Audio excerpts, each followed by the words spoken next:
Finance Committee meeting. How would the council like to proceed? We have motion and second to approve the Finance Committee minutes for July 26, 2018. All those in favor? Opposed? Motion passes. Next one being Regulatory Review Committee minutes from July 26, 2018. How would the council like to proceed? Motion to approve. Second. We have a motion and a second to approve the Regulatory Review Committee minutes for July 26, 2018. All those in favor? Opposed? Motion passes. Okay, we're going on to item 5, receive and review correspondence and documents. I don't believe we have anything tonight. Okay, going on to item 6, ordinances to be considered or introduced. We have the second reading of Chapter 13, Property Maintenance Standards.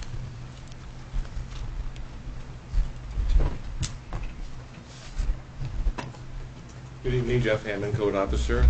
Tonight you're taking a second look at some proposed changes to, actually a change to Chapter 5, which is to take out the property maintenance standards that are in there now and move them to new Chapter 13.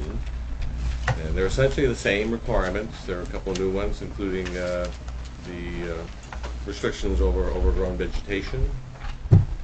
And there's an appeal process that's not there now. And a waiver provisions are also in this ordinance. But the demolition standards that are in Chapter 13 are word for word the same as they are now currently in Chapter 5. So that's just a brief description of what this is all about.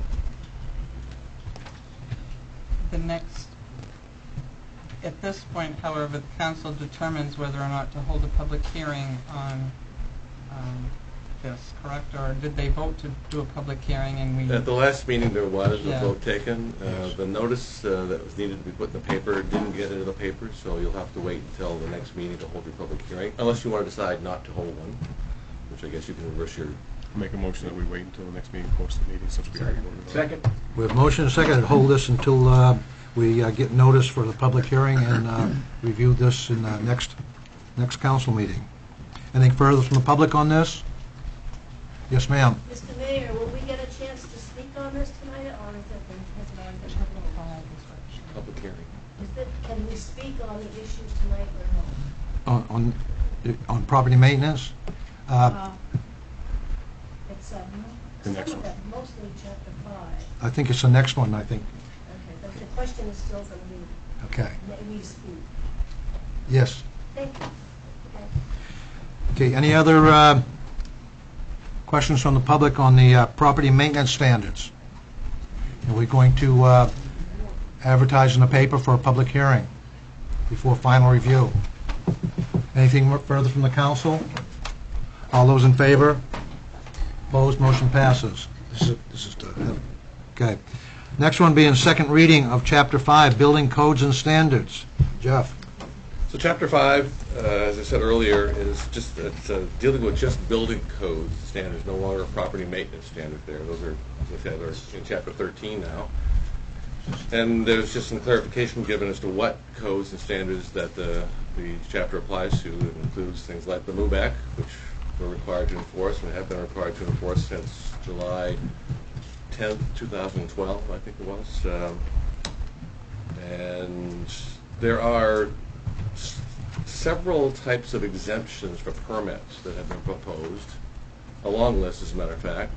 Things that are typically deemed to have very little or no impact on properties or the environment or abutting properties. So that list is in there now. There's a letter that I think you've received a copy of from Jill Johanning, and she has asked essentially for the town to reconsider exempting those activities from permitting. Her recommendation is that they be permitted and be subject to review for accessibility and compliance.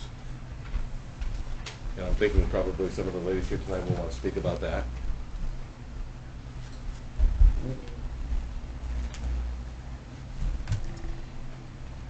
And this is a second reading, and this one's, we voted to go back to a public hearing too. Public hearing for this one as well, yeah. But I will give the ladies an opportunity to speak. This one didn't get posted either, I said. This one didn't get posted either for public hearing. The other, in talking with our code officer after the receipt of this letter, it was discussed that perhaps the council after this, would like to refer it back to committee to take a look at this letter and see if there's things in it that you want to include or not include.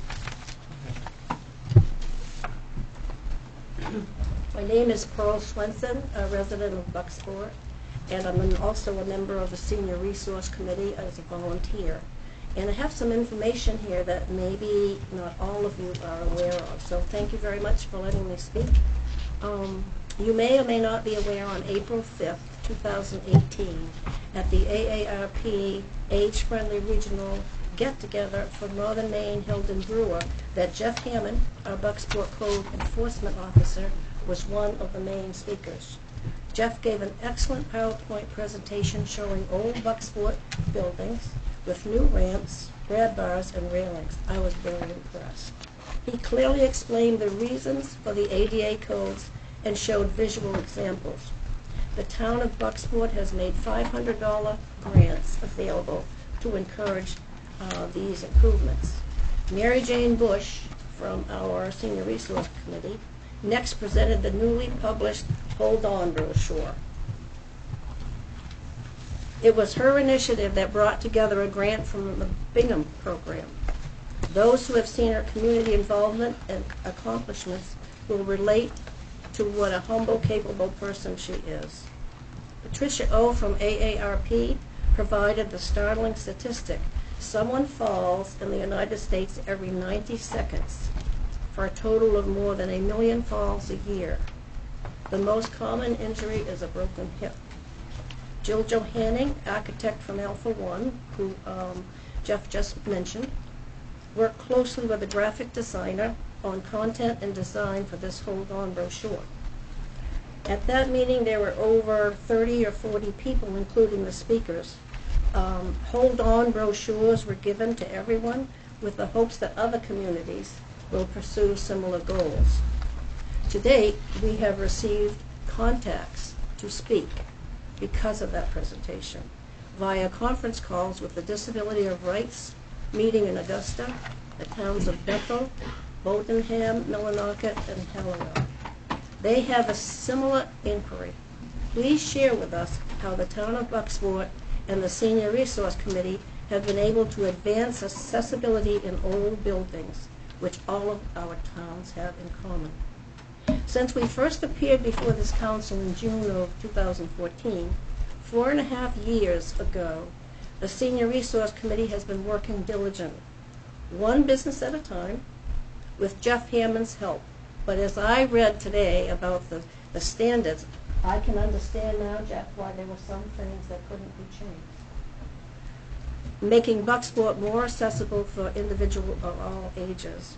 Our Senior Resource Committee log indicates to date 12 businesses or areas, the gazebo railing, and the lowering of the traffic lights by the DOT for wheelchair users at the intersection by the Dr. Tagan Bridge, have installed grab bars, railings, and our ramps on our main street. 3 are still in progress, and only 1 has declined to make requested changes. Why? It is so important to prevent individuals from suffering an accident that could cause serious harm or disability. Do you know how it feels to reach for a railing to find a plank and your hand cannot grasp it? Do you know how it feels to try to open a door which is now too heavy? Do you know how it feels to walk on a ramp, even slightly raised from the pavement, without a railing? I now do. I join many others who experience a progressive mobility issue. The town of Bucksport has exercised outstanding leadership in supporting these efforts. Those who live in town will be here long after the tourists are gone. Leaving Bucksport for Bangor or Ellsworth, 9 miles away, may mean losing business Main Street needs if we cannot safely enter your buildings. Accessibility means business. Please seriously consider Jill Johanning's recommendations in revising the changes to Chapter 13 of the Property Management Standards and Chapter 5, the Building Codes and Standards. Thank you for letting me speak. Thank you. Would anybody else like to speak on this subject? This subject will be turned back over to the Regulatory Committee for review of the information received tonight. Any further comments? Okay, I'd like to make a motion that we return this subject to the Regulatory Committee. Yes? Can I just ask one quick question? If this goes back to the committee, is the committee going to meet just before the council, and then this would come up at the council meeting following the committee meeting? How will people know, have access to the information of what the committee is going to propose before the council takes it up again? Well, they can go to the meeting, the committee meeting. For one, it's open to the public. And then the council can make a determination whether they want to wait another 2-week cycle to have the public hearing on what's recommended. I think basically this is just to see how the existing regulations comply with what's being requested here, and if it's is in the ordinance as it is now.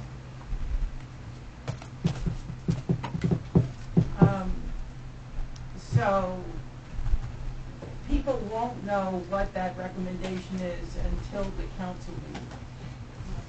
The committee would meet, generally speaking, the regulatory review generally meets at 6 p.m. prior to the council meeting. They have the longest time period, and discusses. The council wouldn't have that information because the committee would not have met yet. The committee will meet, discuss this letter and its impact on the regulations, and make any proposed alterations, and those would be brought to the council. But if there was anything substantive, we sort of go back to the first reading on it, and it eventually gets to a public hearing. But the committee meeting would be prior to the next council meeting, at which they would discuss this letter and Chapter 5 primarily from. And what comes out of that committee would then be reported at the council meeting. I mean, there's no way to put it out ahead of time because the committee meeting is just prior to the council meeting. But And residents are welcome to come to committee meetings Or watch it on TV. or watch it on TV. We now air them on TV as well. So that next committee meeting would be when? 6 o'clock on the fourth Thursday of this month. I don't know the date. 23rd. Thank you. If I'd added 14 to 9, I would have gotten there. But there'll be at least 3 meetings before any Right. action would be taken by the council anyway, before anything would happen. Because after it comes back to the council, and then it will have to go back, be another cycle to go out to a public hearing. So the public will see at least 2 opportunities to see any changes before anything's acted on. That's all. Thank you. Will the public have a chance to input at this committee meeting? Yes, always do. Of course, always do. Yep. They're held right here in this chamber. They're televised. Any other questions? Yes, ma'am. I just had a comment to make. I just would like to say that hopefully the council members will remember that if the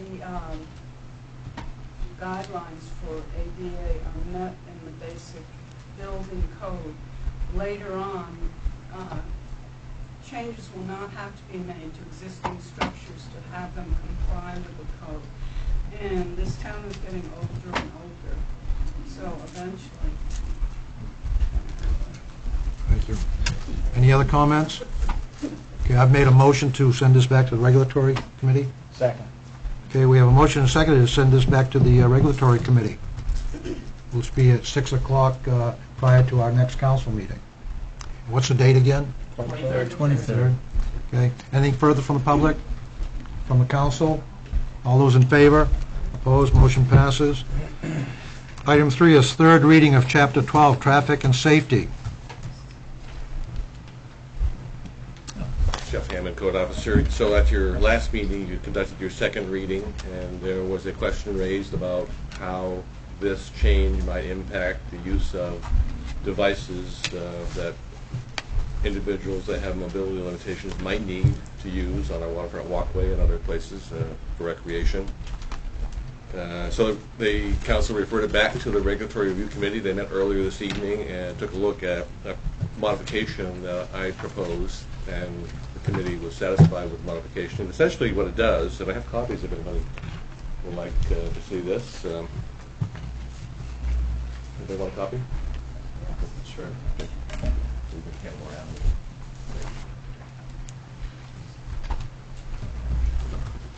The change is to another part of Chapter 12 that wasn't even looked at for the purposes of the amendments we were proposing, and that's Article 3, which is currently called Town and School Recreation Areas. Since the town no longer has a school department and regulates the use of RSU 25 property, that's taken off now, so it's just, Article 3 just deals with town recreation areas.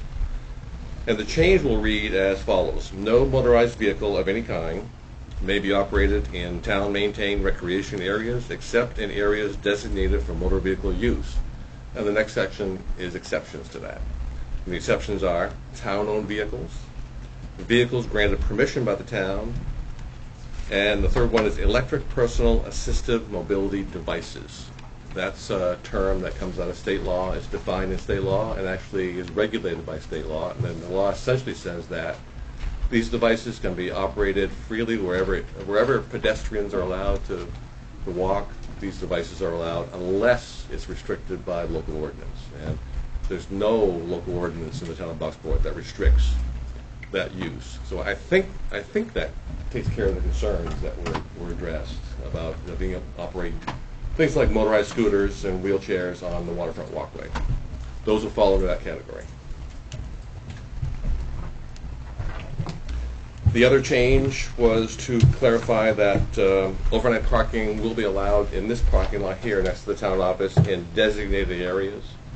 And those areas, at least at this time, are just for the 2 parking spaces that the new owner of the former chamber building was promised to have. And the last change was the addition of the word scooter in toy vehicles that are prohibited on the waterfront walkway, and that matches what it says on the signage out here. It just didn't come up in the ordinance until now. And this one's got to go to a public hearing also? Did we vote to take? I don't know if you scheduled a public hearing for this one. You referred it back to committee. Right. I don't think you scheduled a public hearing yet. I'd like to make a motion to have it go to a public hearing and act on it after the public hearing, which will be at the next council meeting. Second. Okay, we have a motion and seconded to offer this to a public hearing at the next full council meeting, and action being taken after that public hearing. Anything further from the public? From the council? All those in favor? Opposed? Motion passes. Okay, we're going to go on to item 7, discussion items from managers' clarification or direction or council discussions. First one being Regulatory Review Committee update from 8/9/18. Who's the chairman? That would be me? Yes, sir. Yep. We've already, Jeff just gave you the update about the mobility devices. Another on the agenda this evening was regulations regarding sawmills, and what came out of the committee was to send that back to the planning board and invite the owner to the planning board to review what he wants to do, land use, etc. And one of the key things we'd like to establish is this going to be a full-fledged business or something being done as a hobbyist, but a complaint was raised by a neighbor about noise, so back to the planning board for that one. And RV regulations, year-round occupancy. Jeff has put together a rather complete document to get to the bottom line, given the committee voted the okay that town council will enter into a written agreement for special situations, as we had the young man who was here last town council meeting that we gave the okay, but now we're saying that we'll put something in writing for both he and us to sign. And also discussed was tiny houses, if they're on wheels, they're going to be considered the same as a recreational vehicle. And again, we'll send that back to the planning board. That's pretty much it. Okay, thank you. Any questions on that from the public? If not, we'll go on to item B, Finance Committee. Oh, I have a question. go ahead. What does the state say on tiny houses? If they have wheels on it, what does the state say? I don't think the state says anything about it. If they're licensed, then they're considered motor vehicles. You can operate on. Oh, no, I understand the license, if I get but a tiny house, just because I have a tiny house that has wheels on it, doesn't make it a recreational vehicle. Right, we're not calling it a recreational vehicle. We're just saying that it's going to be treated the same in terms of it being lived in year-round as we're going to allow recreational vehicles. I guess I misheard that it was going to be a case-by-case thing on living in it. No, not on the tiny house. It was the case that we had last town council meeting. Right. The fellow that was 2 miles off the road and so forth. Right, but if we're going to treat a tiny house as we would a camper, right? Isn't that what? The tiny house, the tiny house on wheels, this agreement allows for that to establish how it's going to dispose of septic and those kind of things. If it's on wheels and can go just be anywhere, it still has to have a provision for how it's going to deal with waste and those kind of items, and that without an agreement, it could be someplace without that. And that's the rationale for the agreement being, just that the town recognizes and the owner does, that there's a responsibility to. Right, so we hooked up to, well and septic or town water, town sewer. Or even had an agreement with someone to pump a tank. Those kind of, all those things are acceptable. It's just that it allows. I guess my thing is, I'm not huge on, making someone take their tiny house. If I have a well and septic on my property, and I live in a tiny house, I shouldn't just have to take my wheels off. They built with, that's how they got there. And you wouldn't have to. Okay. If you did, if you wanted to install the tiny house permanently, then the ordinance provides for that as well. It needs to be put on a foundation that's installed to code. Right, but I can live in this tiny house on wheels year-round. Well, if this council adopts this change, if the planning board recommends the change be adopted, what this will say is, if you bring an RV into Bucksport and you want to park it in the R1 or R2 district only and live in it year-round, that's possible by written agreement between the town council and the owner of that RV. And the same stipulation will be for tiny houses on wheels because they're similar in nature. It's a mobile living place, and so that's how that would apply. Any other questions?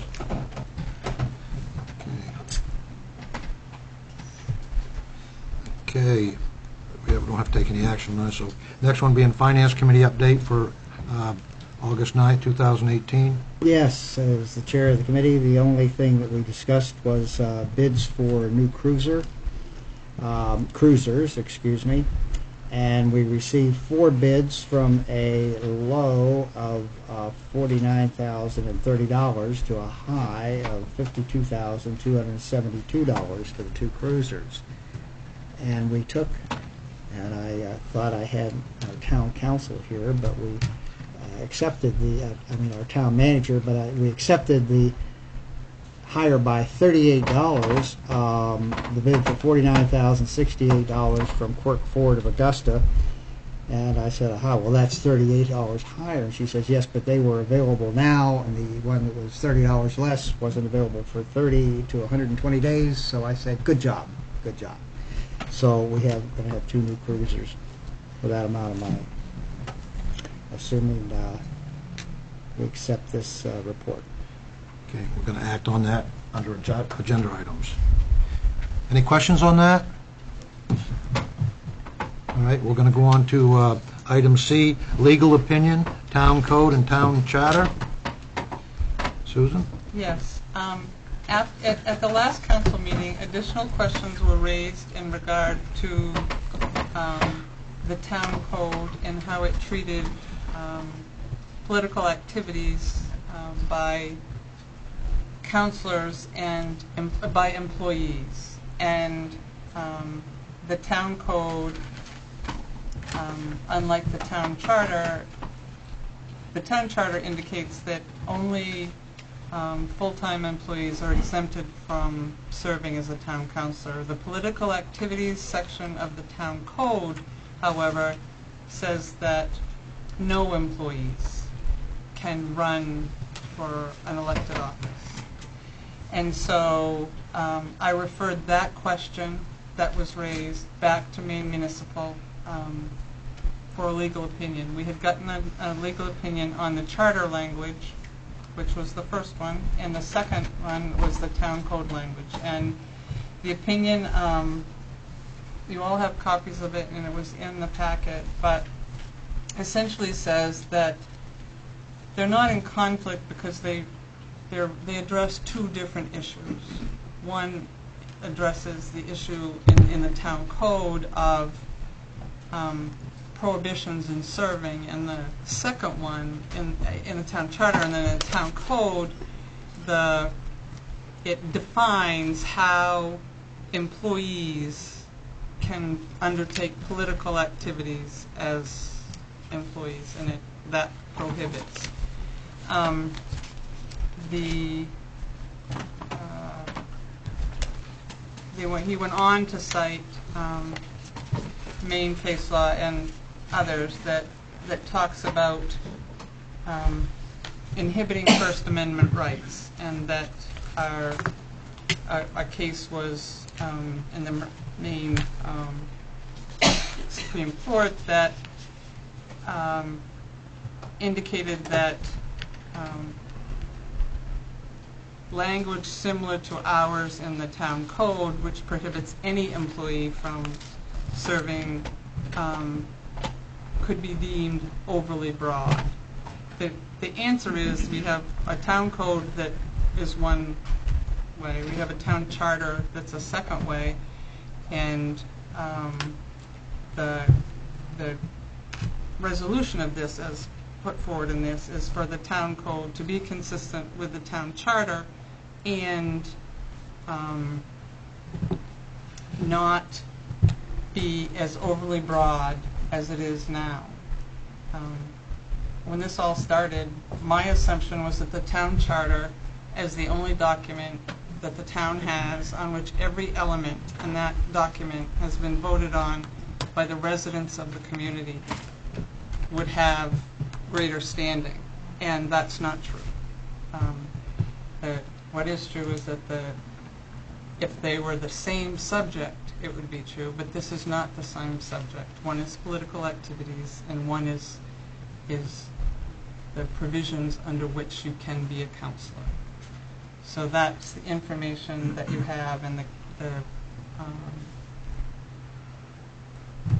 but it was another question raised. I asked for and received information, and it's been distributed to everybody who asked. What committee do we send that to have that changed?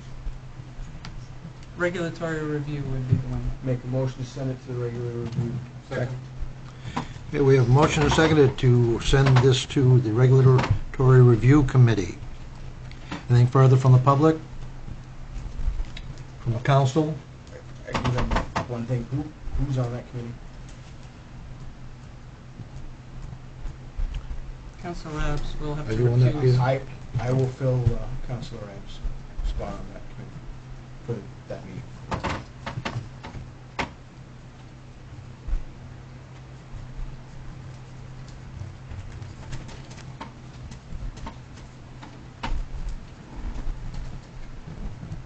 All those in favor? Opposed? Motion passes. So I asked the question now. that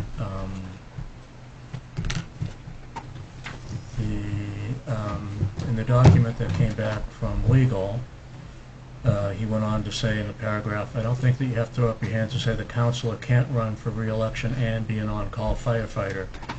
Rather, to the extent that that is politically palatable, my advice is for the town council to narrow the political activity section of the town code so it restricts political activity to a full-time municipal employee only. So I've been sitting in the penalty box for the last week. I moved away from any services to the fire department. So am I out of the penalty box and can go back on the fire service, or and the committee that you will chair, that Paul Garvin will chair, Councilor Garvin, will just be reviewing the how do I put this, the one section of code regarding permanent employees and so forth.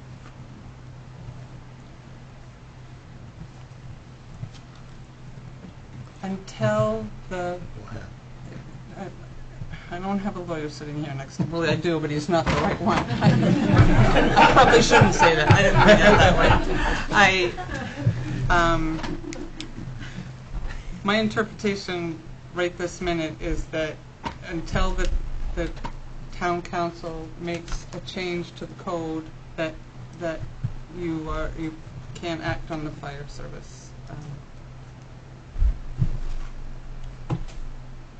I don't read it that way, but. Well, I'm not. It might be the most politically correct thing to do, maybe, but I don't read that language that. I've said this all along.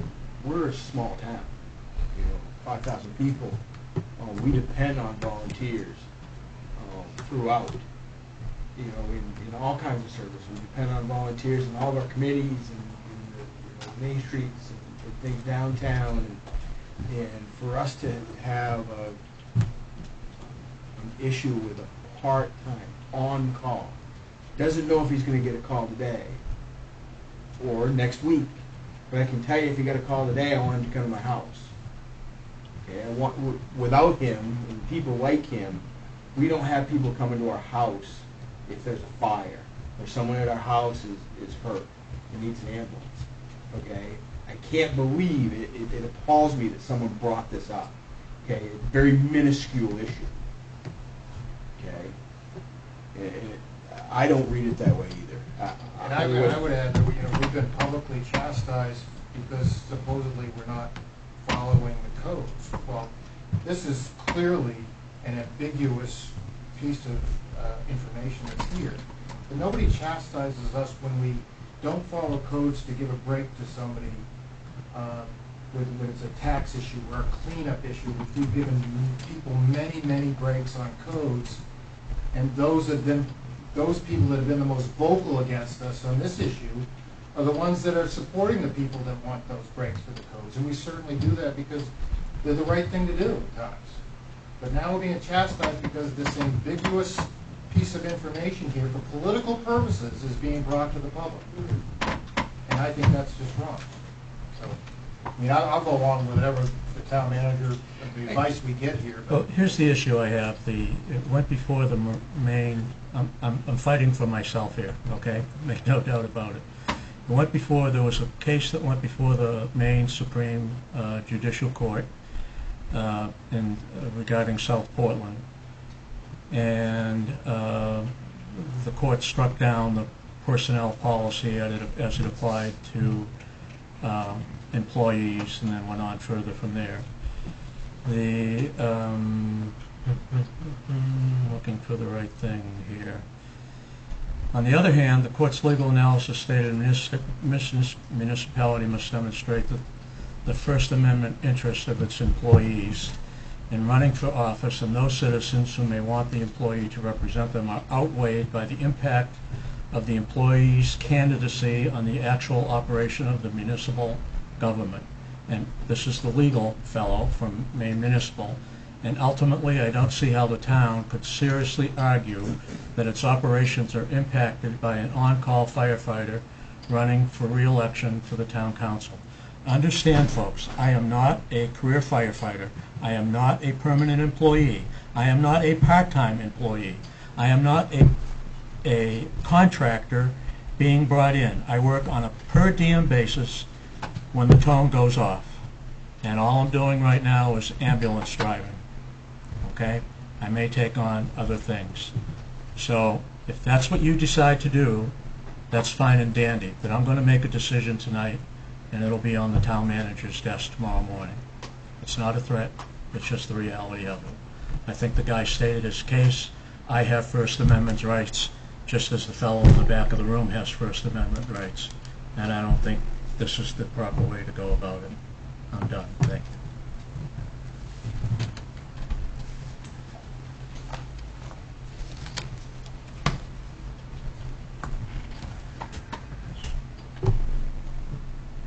Any other comments on this subject?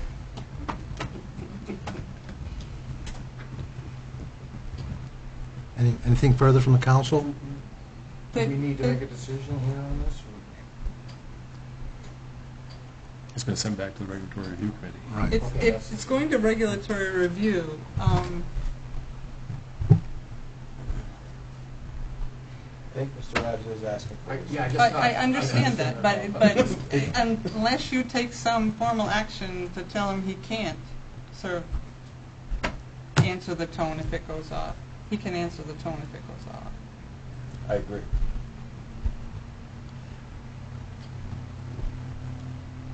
I would, if it goes back to the regulatory committee, I would hope that it would be settled or some determination would come out well before the election. So if he continued to serve as the ambulance driver for the next month on a call basis, and then the regulatory review comes back and says, no, it's a conflict, then he'd have to make a decision. But that's just the way I feel about it. But David, aren't you really representing the people of this community and what is in their best interest? And certainly answering a call is in their best interest. yeah, we have. How can that be difficult?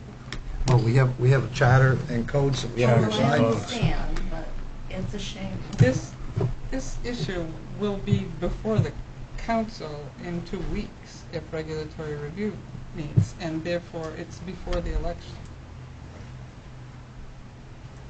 And I understand that part of it. I guess the other part of it is we aren't going to prohibit him from continuing to be on call until that is done. Or do we have to make a motion? Do we have to do anything regarding that? I guess my opinion is if we don't act on this,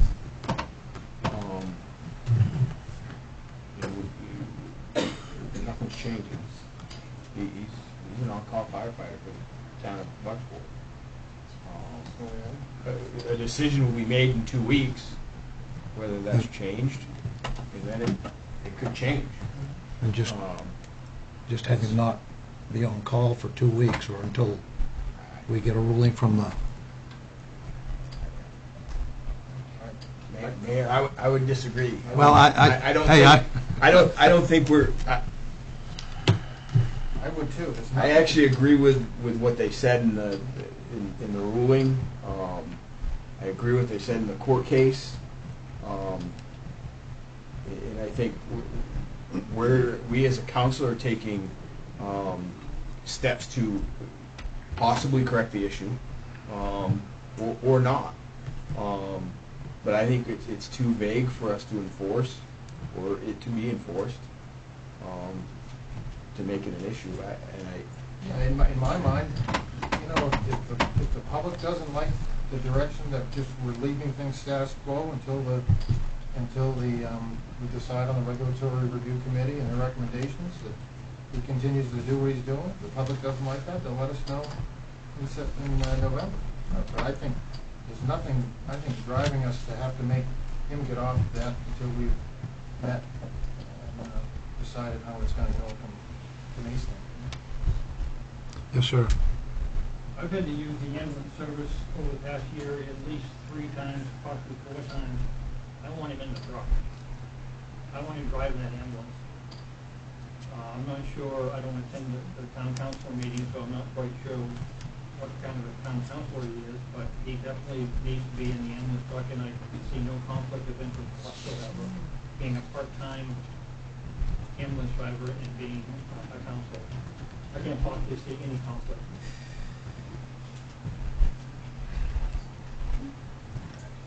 I think we should have as many drivers available for the ambulance as possible. Yes, and we're having trouble getting drivers now, so. And if he got taken off, I'd be really upset. I'll throw another one out there, okay? There's a call today, okay? God forbid, there's a call today that we can't get an ambulance driver, okay? And we can't get an ambulance to their house fast enough. Who's liable? Who could be liable? The town could.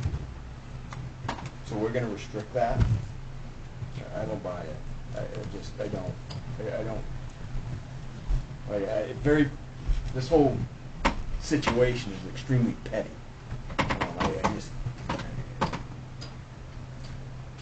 Yes, ma'am. Nancy Minor, resident of Bucksport. What if I could ask if people come up here so they can hear you on TV? I'm just wondering if there's something in the interim between today and 2 weeks from now when the regulatory committee takes this up, this disparity between the code and the charter. I mean, I feel like that is an important thing, that if any of us are doing something that breaks code or breaks charter, that's important. I think it could be a slippery slope, like where does it go? I think in this case we have an emergency vehicle driver that's necessary to the safety of our community members, and I wonder, is there any kind of little stay for the next 2 weeks that you have an emergency kind of motion that says, that recognizes that disparity, but says, okay, until the regulatory committee meets in 2 weeks, this is an emergency in this community that we cannot lose a driver. I don't know if that could be totally off the wall. I'm not a legal person, but I just wonder, some kind of emergency measure that does address the fact that you're moving toward that time when the code and the charter will be in sync, but that this is an unusual situation. Isn't there something, David, about this is an unusual extenuating situation that sort of surpasses law? I don't know. Well, maybe there should be, but I'm not sure that Can you create one right now? Nancy, I think it's a great point, and I would agree if it was so clear that there is this violation with the code, but there really isn't. It's lawyer speak. Excuse me, David. But there is no clear that this is a violation of the code. It's basically saying that it's not clean. It's not consistent with exactly how clear the charter is, and that's where I have a problem with taking steps before the committee is met.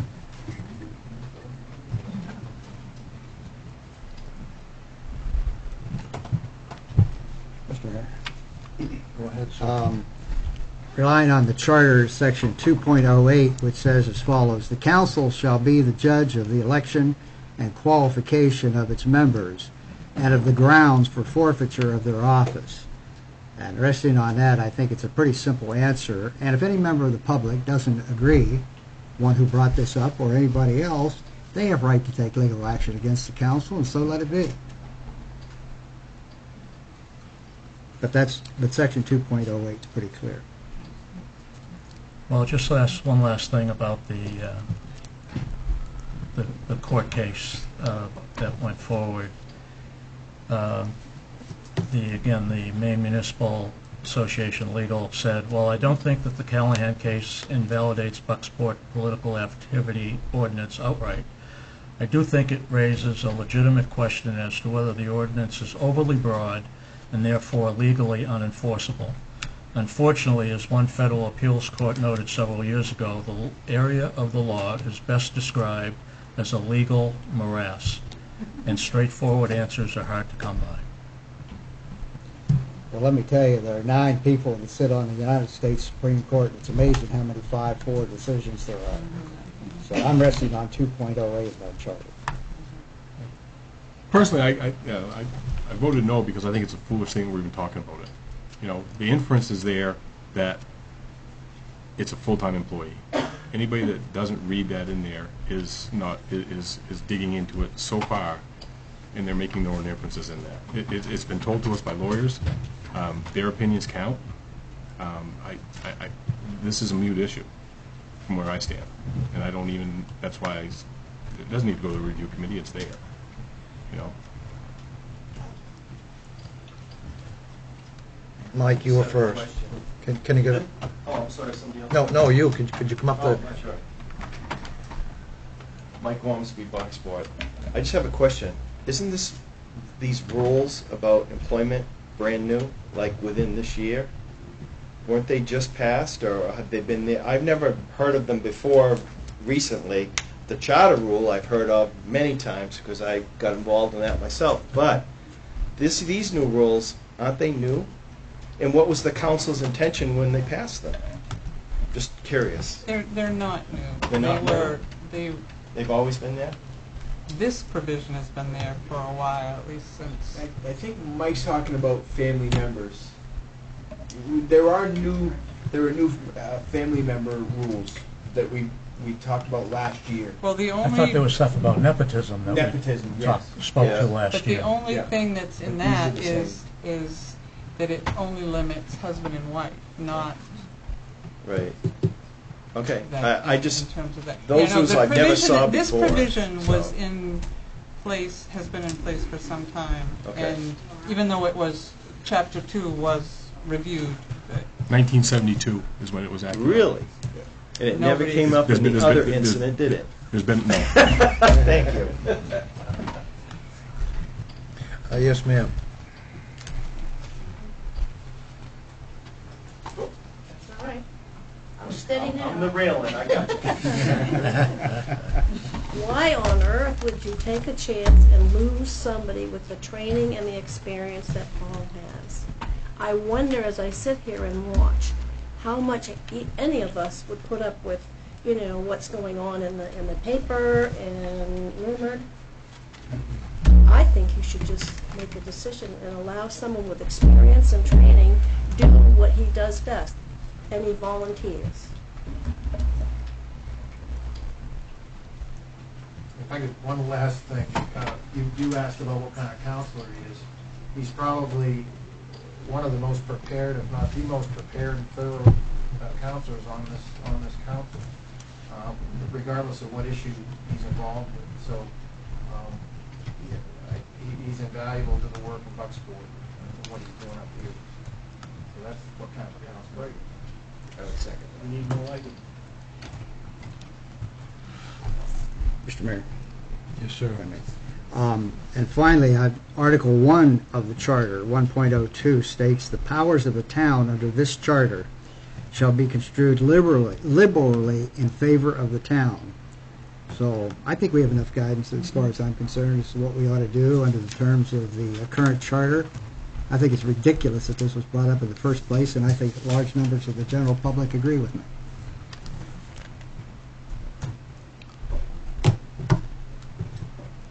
So how would the council like to proceed on this? I make a motion to let Well, we- Councilor Rad continue as We've already got it going back to on-call regular for review, and I don't think anything needs to Firefighter. change. You don't need to make a motion for that. or ambulance driver until regulatory review. regulatory committee review meeting and beyond.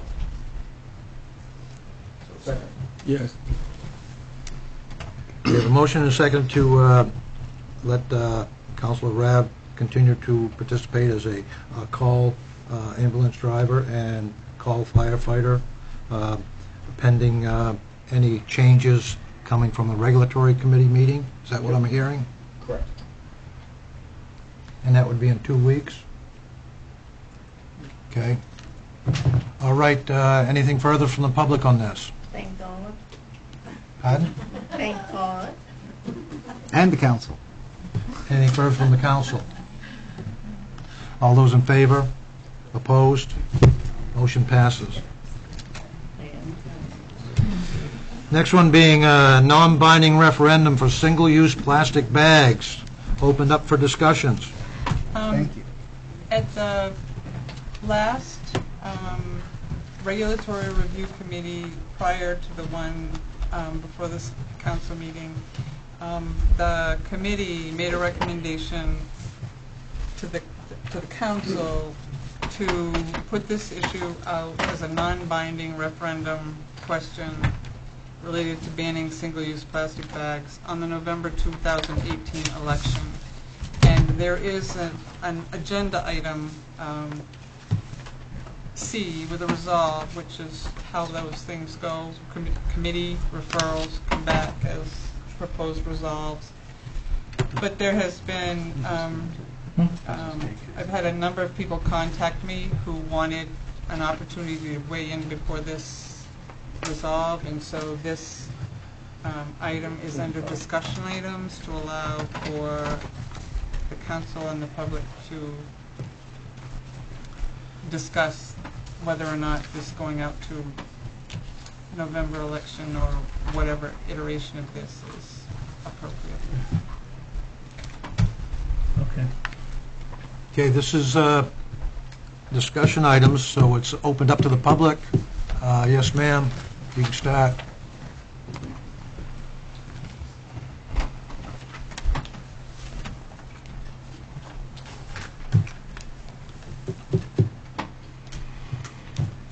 Okay, before I get started, I promise I won't go on for long.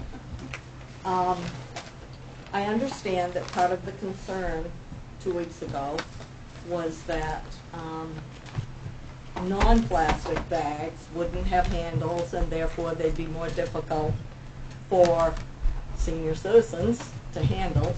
So I brought in some bags just to show you what is being put out now. That's from Orono, that's from Belfast, that's from Bar Harbor, and they come in all different sizes and they all have handles. So you guys can look them over while I talk. I am Donna Smith, and I am the sole resident who asked Councilor Eastman to bring before the council the feasibility of banning the use of plastic bags by Bucksport's businesses for carry-out purposes. Thank you, Mark, for doing that and for getting back to me with feedback, as I was not in attendance at that meeting. When I asked Mark to bring this issue forward, I naively, I guess, thought it would be an open and shut request. After all, isn't Bucksport steadily striving to be a leader in cleaner industry and a healthier environmental atmosphere for all our families? Doesn't it stand to reason that banning the use of carry-out plastic bags goes hand in hand with that vision? In addition, the communities surrounding us are already doing this, and it's working. Belfast, Blue Hill, Rockland have already done it, and Camden is in the process. Some of the feedback that was thrown out at your last meeting came in the form of facts, or possibly alternative facts, from an article published by thedailywire.com, a publication that has been in existence since 2015. Before you accept those facts as true, I urge you to investigate a little further through websites that are slightly more earth-friendly, and then draw your own conclusions. Also, last Sunday morning on CBS, a program called Sunday Morning, they had a segment on concerning the disposal of most U.S. plastics. It was extremely informative, and it can be viewed on their website. I ask you please, please, to go in and watch it. It only takes about 10 minutes. Plastics do not go away. Most of them go into our landfills, and like Twinkies and hot dogs, are still there many decades into the future. Plastic bags are not biodegradable.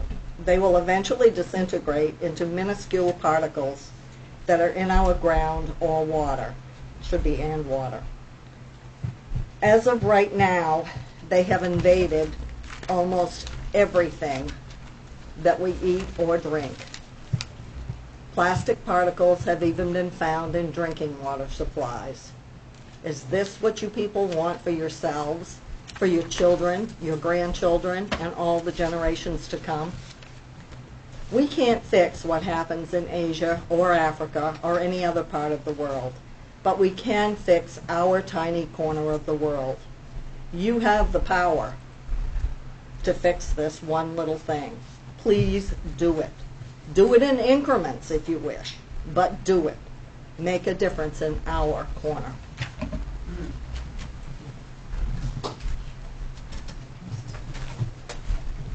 Anything else? Yes.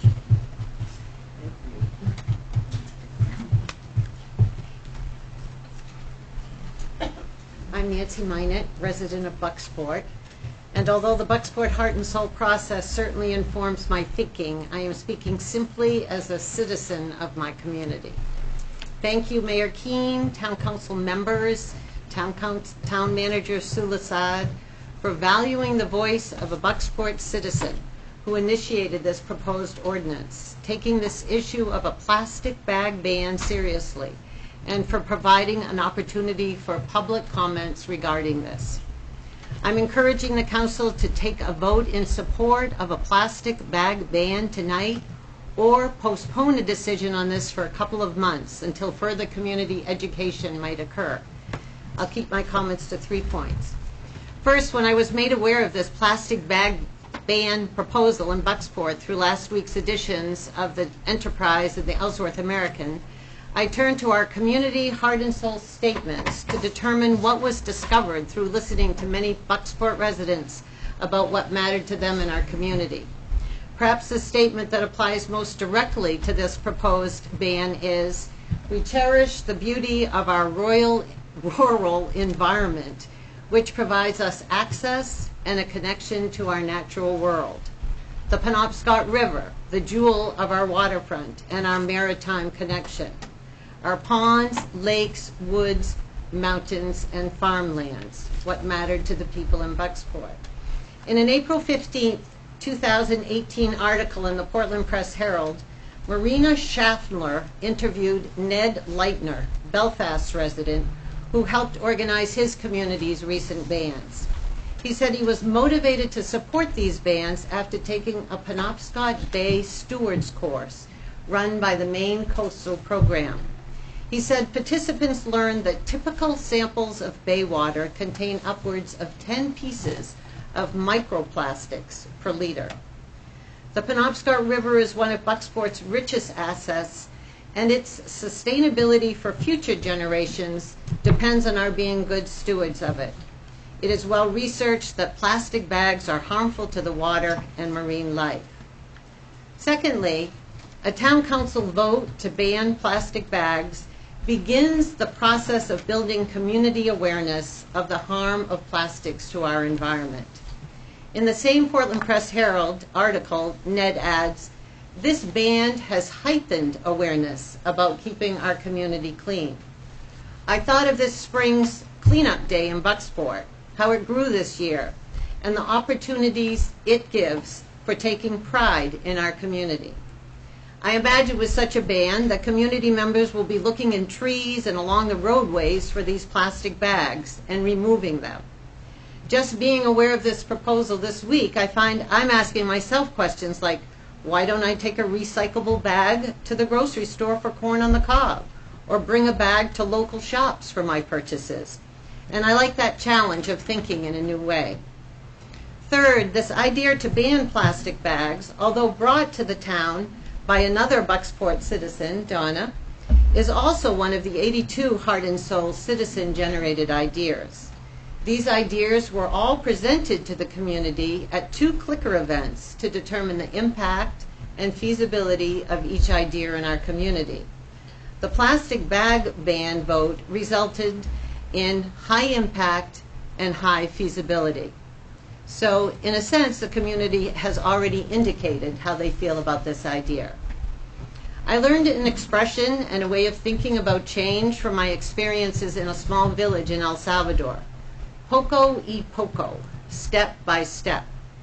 And although I'd personally like to see a ban nationwide on all plastics, foam, I realize it is in taking small steps over time on a local level that will create the kind of world I want for my grandchildren and their future generations.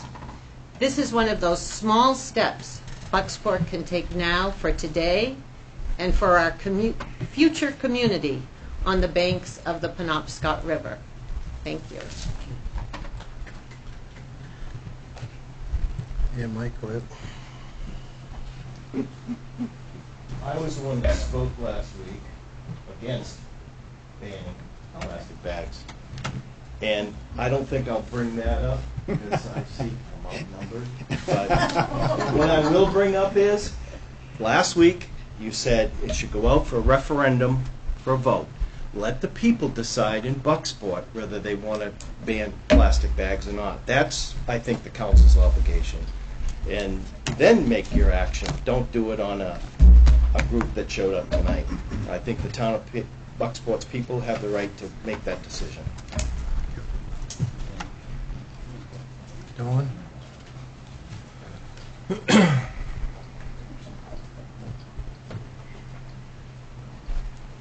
Nick, I'm Don White. I'll be brief. I live on the town farm road. Banning plastic bags is the right thing to do. It's a small step. Plastic bags are the single most found item in our oceans, in our waterways, in our groundwater. The pieces, that's what's being found. I refer you to article in the Bangor Daily of Monday, August 6th, where they're now researching this issue in depth, a long-term study at the Shoals Marine Laboratory in the Gulf of Maine. It's showing up in droppings, it's showing up in birds, it's showing up in dead birds, it's showing up all over the place. Plastic has done a lot of good for us, our culture. I mean, look what we've done with prosthetics and things like that. Durable plastics are good. But what we're finding is this stuff that breaks down is harmful and it's going to kill us. It's good. We need, as a community, to take some very small, simple steps that will move us in the right direction. Yesterday I spoke to the Belfast Chamber of Commerce to get their take on what's happened since they've implemented this and a further thing on polystyrene. Just the plastic bag issue is before you. No complaints. A couple of grumblings in the beginning, but no complaints. And it seems to be a rather smooth transition. I spoke to the city manager's office in Belfast. Again, no complaints. Seems to be going pretty well. There's all kinds of towns doing this. I don't need to bore you with it. I know it's been before you less in the July meeting. But there's a lot of information out there. This is a serious issue. We've done a lot about cleaning up this river. I mean, there are plastic bags now being found in birds' nests and all kinds of stuff, but that stuff breaks down. And the microscopic stuff is stuff that we don't even know about yet. It's probably in us. But it's a small step I think this community should take. I think it's a statement. It's a small statement, but I fully support that you take that statement. Whether you do it tonight, which I would urge, or whether you kick it down the road. I think a non-binding referendum is kicking it down the road, but that's your prerogative. This is something you could enact if you felt like you could do it. The economics of this, I know there are local businesses already doing this. I spoke myself this morning to Jessica at the Local Variety, the proprietor of Local Variety. She said it would be a good excuse to do something move it in the right direction. So that was an intake from a person I spoke to this morning. And I know there are other businesses, and I'm not going to speak for them because I didn't ask their permission to do that. But there are other businesses that have made this move already. So I refer you to this article if you want to find out whether this is bad stuff or not. I suspect you really know that. And I thank you for your time. Yes. I just have a question. When the plastic bags are not being used, the stores are selling plastic bags to people. Are those not bad for the environment? They use recycled bottles and make bags out of them. Is that a reasonable? Does anybody know? Because that's what Hanover's doing, selling. So they're, sorry, I understand your Instead of question. having a Hannaford is single- selling another set of bags? Is that They're what- selling plastic bags, but they're not single use. I think you can bring them back and use them again. They're made from recycled bottles. So my question was, is that a whole lot better? Any other comments from the public? In the corner, too? Yep. Rich Rotella, Community and Economic Development Director. I'd like to speak on behalf of some of the businesses here in town. By banning plastic bags in our town, we are simply putting a Band-Aid on an issue while putting our local businesses at a competitive disadvantage because our citizens could shop in a neighboring town that allows plastic bags, and the end result is that plastic bags are still entering Bucksport. An alternative plan of action that I am proposing is to have a collection center at the transfer station for plastic bags. This way, whether a plastic bag was acquired from a store in Bucksport or elsewhere, it could be recycled here, a more responsible way of handling it. Thank you. I'm not clear, Rich, where did this information, who suggested this? I did. You did? Yes. All right, thank you. Thank you.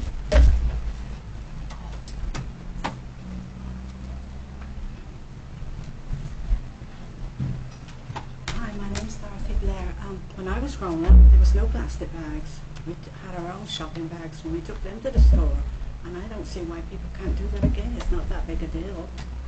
I mean, Hannaford sell them. All the stores sell the bags. You don't need plastic bags anymore.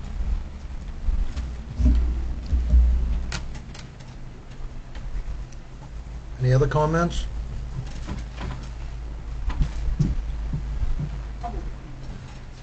John Paul, Milan, Town Bucksport.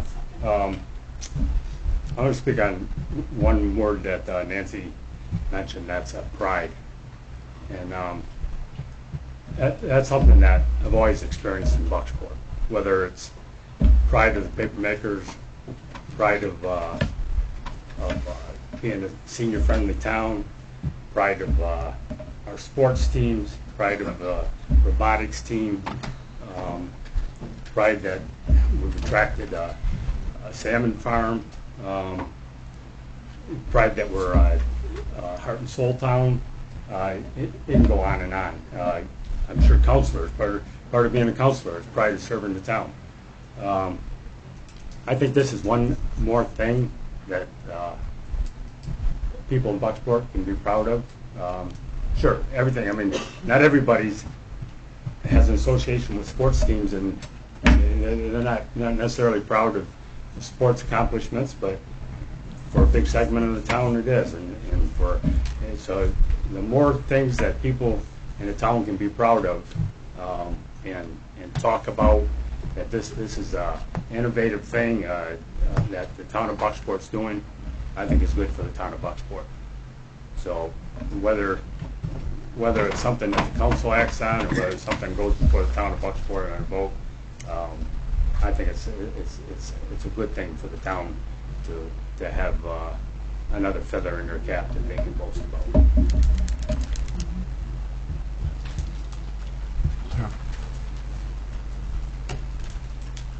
Hi, my name is Hans Frischels. I'm a citizen of Bucksport here. I just want to do two very quick points. One, I'd like to underscore something that Nancy said on the issue of this potential referendum, that we as a town did pay for this Heart and Soul program to go through to get the feelings of the town, and they did come up with that as a citizen-generated idea, this plastic bag ban. And it did go to a quicker event where I think Nancy said 100 people were at that event or more, and deemed it high impact, high feasibility issue here in town. So it has been through a referendum in a way. The other thing I would like to urge is thinking about it slowly. This is an educational process for me, for others, for the town, to learn more about this. I think Rich Rotella had a considerable idea here. I think Denmark, I believe, put a tax on plastic bags and cut use from 800 million something per month to half that. There are other avenues to approach this, and I would just urge us to sit back, take a deep breath, and look at it carefully. Yeah. Any other comments? Hi, my name is Ruth Crowley, but I live in Orland. And this subject is near and dear to me, and I took last week to come here and this week because it's very important. As a community, Orland really is part of the community. I live on the river, and this is my river too. And I'm not prepared at all, but I agree with the education and for Bucksport in this whole area to be a leader, just like Belfast is leading in so many ways. And I went to Ellsworth the other day to Rennie's, and all they had were paper bags. And I asked the woman, well, why do you have so many paper bags? And she said, we're just switching to paper. And I asked her why, and she said, environmental, of course. You know, why is that even a question? I mean, that was Rennie's in Ellsworth that hasn't even proposed the change. And when I first moved to town, I moved here 2 years ago from Oregon, and when I first came to town, I went to the ice cream store in town, and I spoke to the young woman. I said, why are you giving me styrofoam? Why are you using styrofoam? And she said, well, what else would I use? And I said, well, paper. You would use paper. And so she's a young woman. She's only like in her early 20s, and she didn't know. So the education of the citizens is really important, and I was so surprised that a young person like that wasn't aware that styrofoam and plastic is not good for your environment. So even though I can't vote for you or this, it's an important issue to me. Thank you. Any other comments? Mary Jane, Whoops. I know you have difficulty coming up. If you want to speak from there, it's fine. I'm real fast. Okay. But I'm also from Orland. And I just want to say a simple thing. I love clams. I love mussels. I learned from attending a presentation at the Shaw's Institute. It used to be called Maine Environmental Research Institute in Blue Hill, that their study of the Blue Hill Bay, which is part of our ecosystem really, shows that these nanoplastic particles are already in our mussels and our clams, and they're getting into the fish, and I'm eating. This is a valuable resource of the Gulf of Maine, and do we want to let the outside world know, the market out there know, that this is a contaminated source? We need to do something to get rid of these plastic bags. We don't need them.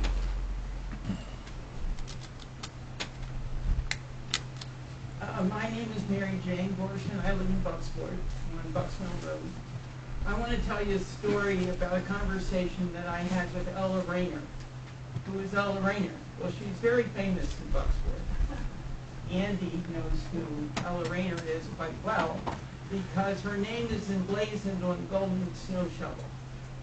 And that snow shovel was brought into being because of her efforts sitting in these meetings with you, asking about supporting accessibility issues, clearing the walkways.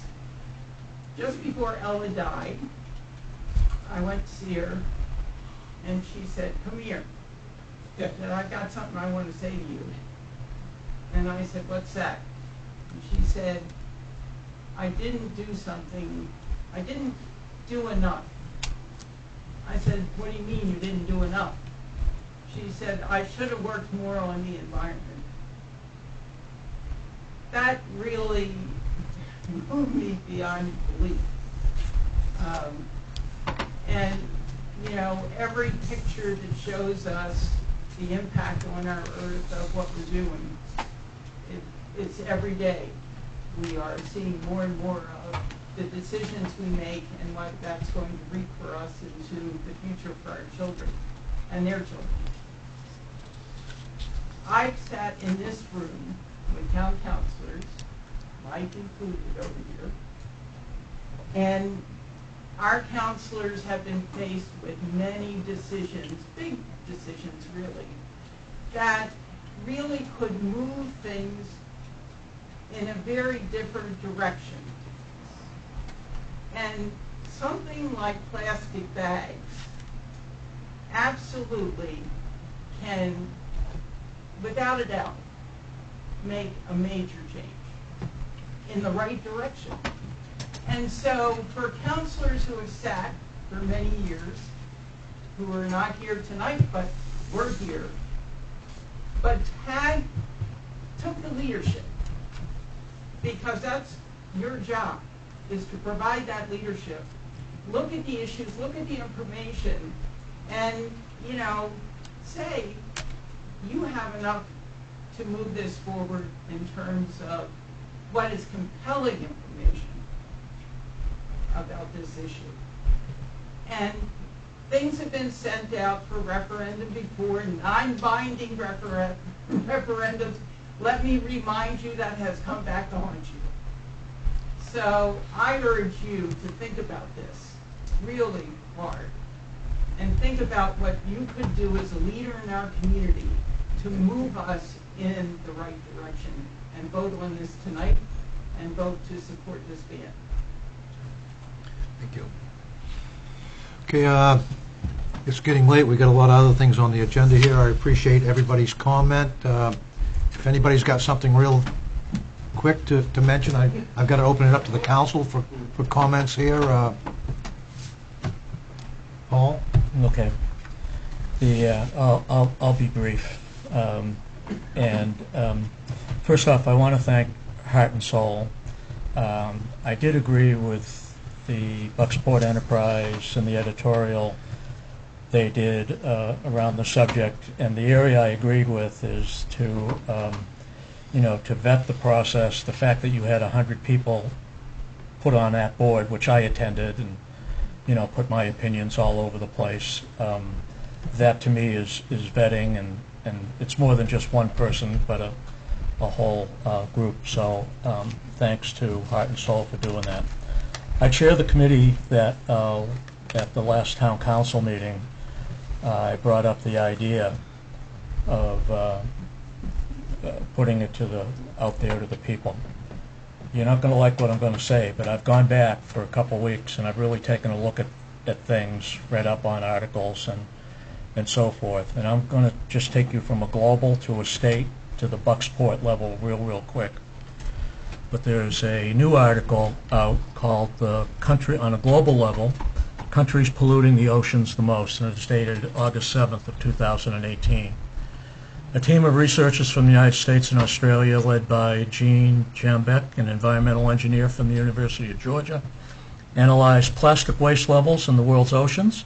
They found that China and Indonesia are the top sources for plastic bottles, bags, and other rubbish clogging up global sea lanes. Together, both nations account for more than a third of plastic debris in global waters, according to a report in the Wall Street Journal. China, on this global, they break it down into what they call mismanaged plastic waste and plastic marine debris. China, in total, is over 12 million metric tons. And I know you can't see this out there, but here's a bar chart. And what it shows on that bar chart, the very last country on that list is the United States. And combined, it's 0.3 million metric tons plus 0.11 for a total of 0.41 metric tons that the U.S. generates towards the globe. So let's go from the 50,000 foot level now down to the 10,000 foot level or the state level? It depends, it fluctuates, but the number of towns in Maine varies from 498 to 502. And then if you add the cities on that, you're well in excess of 500 municipalities throughout the entire state of Maine. Now, the next information comes from the Maine Town and City, which is we receive once a month from Maine Municipal Association. This is dated July 18th. And it happens to, under legal notes, talk about plastic bag ordinances. A growing number of towns and cities in Maine, at least 14 at last count, have adopted ordinances either prohibiting or imposing a fee on single-use carry-out plastic shopping bags. So if we use the 500 as just a round number, that comes down to 2.8%.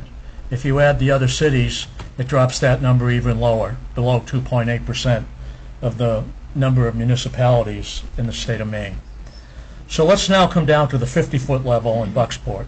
I too went around to chat with different business. I went to Hannaford's and I spoke with the store manager in there. And they encourage you to walk into the store with your tote, fill your tote or your bag, come back out to your car. My wife does a great job of doing that, but every now and then she forgets. And she goes in and gets her whatever, comes out, and you want plastic. And she has the option there of saying, yes, I'll take the plastic, which is not biodegradable, or they have stack upon stack upon stack of paper bags there that you can ask for paper to take home your purchases in. So then I went up to the pharmacy, and before I could even ask the question, there was my answer laying right there in front of me. They have a stack of plastic bags, and they have a stack of paper bags. Take your choice. And then I also went and I chatted with a person out here on Main Street in their business.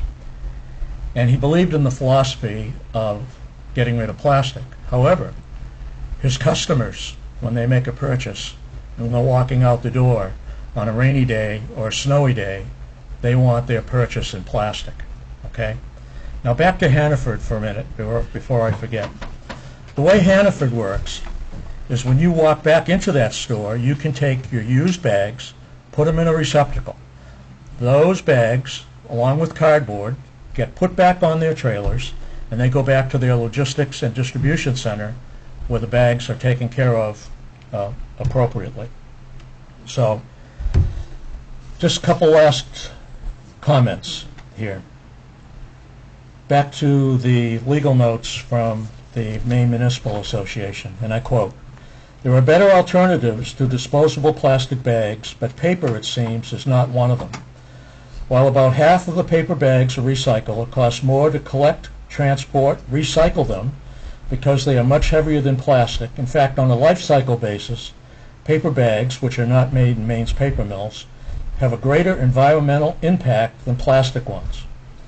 Thus, the problem for municipalities is hard to incentivize shoppers to use reusable bags instead of single-use plastic or paper bags. As we noted above, for a growing number of towns and cities, the solution is an ordinance. About half of the ordinances were aware of simply ban single-use plastic bags altogether. The other half impose a fee, generally 5 cents on plastic and paper bags, payable to the retailer. By the way, making the fee payable to the municipality would arguably constitute an illegal tax. And then one last thing about Hannaford's and their recycling. Incidentally, the state law permits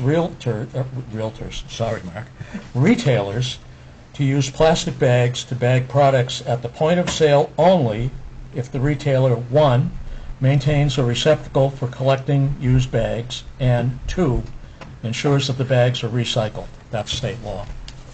So that's what's driven me. I hear you all. I went back, I took my time. This is what I came up with. My opinion has changed. Thank you for listening. Okay, again, in lieu of the fact that we've been here an hour and a half already, and I appreciate all the comments. Yeah. You want another? Go ahead. I haven't had one yet. You haven't? Okay. Yeah, guess one of the things I want to clarify is, have we decided that we're going forward with this non-binding referendum? Or is No, we haven't. That's down here in the agenda items. That's coming up. Because I think this comes down to a number of issues. Obviously, the environment, it comes down to individual liberty, choice for people. I think we're hearing about that. It comes down to the message Bucksport sends. It comes down to how we're viewed outside our community, one way or another. Our contribution to the environment, and about leadership. And so, I don't know if this is the right time to say it, but my preference would be that this comes down to a council vote at some time. I'm not prepared tonight, and maybe we take that up when it comes up. I'm not sure sort of time, but I don't think we should rely on a referendum or even let it go to that point, because I think it's, as was mentioned, it can be a slippery slope. We get to that point, maybe we all feel differently. Now we've got a certain number of people feel one way about it. Maybe we don't have a great turnout at the polls or whatever. But I think it's a leadership issue, and the council ought to decide at some point what we're going to do with this. I also think it's an individual issue, and a lot of people, I think John Paul mentioned pride. And I find it ironic that most of the people that came up and spoke against this have plastic pens, you have plastic on your binder. We talk about plastic. If we do something by ourselves to take care of these issues, instead of, and I think Mary Jane mentioned it, everybody does their piece. It's not us mandating that other people do this. It's everybody taking individual pride in what they do themselves. And that's going to go a lot further than us mandating and as Rich said, maybe losing businesses, maybe losing other things that is not going to accomplish what we want to accomplish. The plastic bags are going to be in Orland. They're going to be in Orrington. Take some individual pride in what you do. Do it yourself, and we're all going to be that much better. Okay, we're going to go on to the agenda items now. Okay. First item on the agenda is to approve Resolve R 2019-09 to approve the purchase of 2 police cruisers. Motion to approve. Second. We have a motion and a second to approve the resolve. Anything further from the public? From the council? All those in favor? Opposed? Motion passes. Next item, approve Resolve R 2019-10 to approve the pier reconstruction bids. Motion approved. Can I just, Mike is here too. The former waterfront committee had done a visit, a walk of the waterfront last year, and noted the deteriorating condition of the pier and the shoreside support, not the pilings, but the rocks, pavement, etc. And so that project was engineered and put out to bid. The bids were opened yesterday. We received 4 bids. The low bidder was Gardner Concrete from Bangor. Is this the piece we're coming on here we looked at last year? Yes. Everything was falling apart Yeah. there. It's the end of the section of tar that's caving away, and the top of the pier. Okay. Yeah. It's basically fixing all that. Yes. Is what. Anyway, that the resolve is to award the bid to Gardner Concrete for the cost of $58,000. I'm going to dyslexic this. $58,900 to be funded from waterfront reserve. When is that going to start, Mike? Is that if this gets approved? Is that something that's going to start? We'll have it done before. We'd like to start it in the month of September sometime, or possibly right on October 1st. Okay. And because we'll have it done this year, so we'll be ready to go with next year. He told me that he thought 10 or 12 days, if everything went perfect, he could actually have it completed. And I see on the bids here, it said it has to be approved by the engineer. Yeah. Okay, and he's John. reviewed this? Yeah, I haven't got a hold of John. I've called a couple of times. Okay. I think he's on vacation at the moment. And are we familiar with any of their work? Are they a new company The or? engineer? No. Oh, the Gardner. construction? I'm not. I think in the past, the manager He's been has in been. business. Okay. They do good work, is that what you're saying?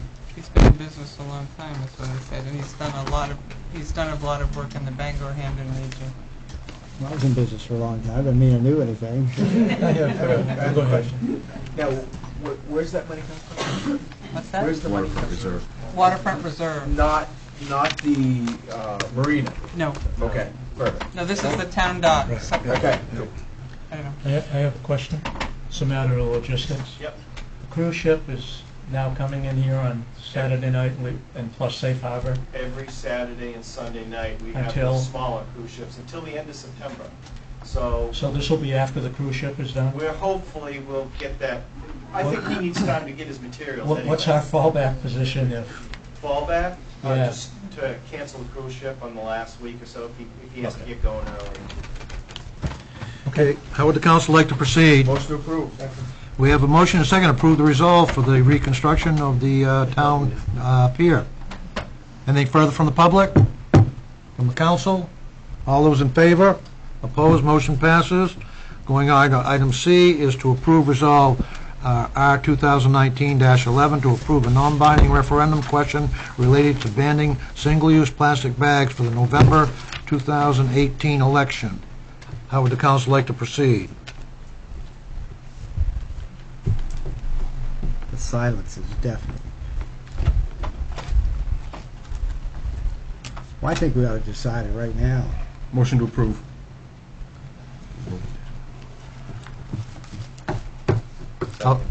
You second it? Okay, we have a motion and a second to approve the non-binding referendum for the November 18th election. Anything further from the public? Are you voting to do a non-binding referendum? Is that what you're voting on? Yes. And that's all we can do with the referendum, right? It's not, the referendum has to come, it has to be non-binding, right? So everybody understands. Well, you So could it's have what a he said. referendum question that was, that created the situation. The purpose of the non-binding, as discussed by the committee, was to provide information, more information to the council. Right. Second. Okay, we have a motion and seconded. Anything further from the public? Go ahead. Could the council, if it chose, take leadership on this and make a decision by yourselves? That was gonna be my question. I thought that was the motion. I thought that's what I suggested. Well, this would be a regulation that would be developed by a committee, not an automatic.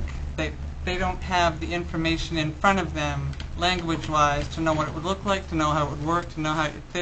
There is not a way tonight that I could advise them to raise their hands and say, we ban plastic bags. There's nothing behind it that shows how that would work, what the replacement would be, what the time limit would be, all those kind of things. What they could do, should this motion fail, is send it back to regulatory review to come up with regulations that support this in some fashion, or seeks further information, some other alternative to a referendum. There's nothing before them to vote on right now that gives them any rules or any how it would work, or that. I'm sorry, that would not be a.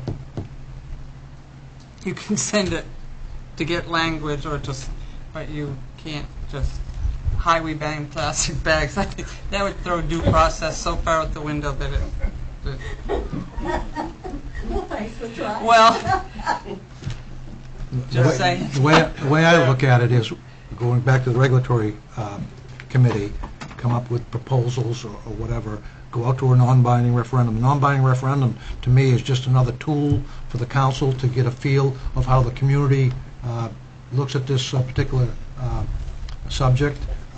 Again, I think eventually it will come back to the council, and the council will have to vote on it one way or the other. But I think we need to have more than like what Sue's saying, that we pass it tonight, we don't even know what we're passing, really. You know? Because I was reading, it seems like all the towns that have passed it so far, all of them are a little bit different in how they enforce it, and some charge money, some don't, and some it's only for certain type of retailers and not for others. Is that fair? Those things I think have to be ironed out. And by getting the tool of having a non-binding referendum, you get a little bit more feel for the community's feeling on the topic. But without tipping my hand which way I want to go, how would somebody that wanted to get something in front of the council that would be expansive and we could vote on regarding that? Your committee does what you would.